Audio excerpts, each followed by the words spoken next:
കുഞ്ഞിരാമൻ എന്ന് പറയുന്ന കേരളത്തിന്റെ മുൻ MLA പറയാനായിട്ടുള്ളത്, ഈ ശരത്തിനും കൃപേഷനുമുണ്ട് അമ്മയും പെങ്ങളും അച്ഛനുമൊക്കെ.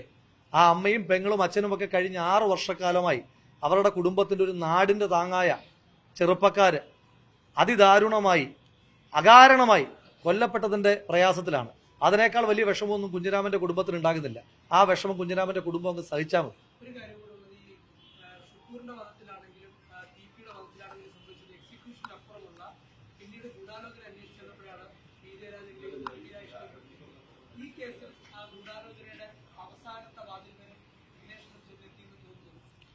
അവസാനത്തെ വാതിൽ വരെ എത്തിയെന്നുള്ള അഭിപ്രായം നമുക്ക് ആർക്കുമില്ലല്ലോ.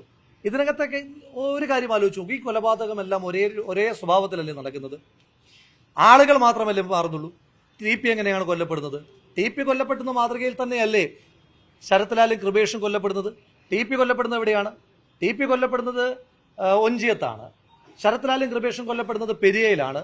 ഷുഹൈബ് കൊല്ലപ്പെടുന്നത് മട്ടന്നൂരിലാണ്. ഷുക്കൂർ കൊല്ലപ്പെടുന്നത് കണ്ണൂരിലാണ്. ഈ സ്ഥലങ്ങൾ മാറുമ്പോഴും കൊലപാതകത്തിന്റെ സ്വഭാവവും അത് എക്സിക്യൂട്ട് ചെയ്യുന്ന വിധവും അതിനകത്തെ കോൺസ്പിറസിയും അതിനകത്ത് പ്രതികൾ സംരക്ഷിക്കപ്പെടുന്ന ഇടങ്ങളുമെല്ലാം ഒന്നു തന്നെയാകുമ്പോൾ ഈ കൊലപാതക രാഷ്ട്രീയത്തിന് ഇപ്പൊ CPMന്റെ ബഹുജന സംഘടനകളെ പറ്റി നമുക്കറിയാമല്ലോ. ഇപ്പൊ DYFI പോലെ, അവരുടെ മഹിളാ സംഘടനകളെ പോലെ, SFI പോലെ ഒരു പോഷക ബഹുജന സംഘടനയായി ഈ കൊലയാളി സംഘം മാറുകയാണ്.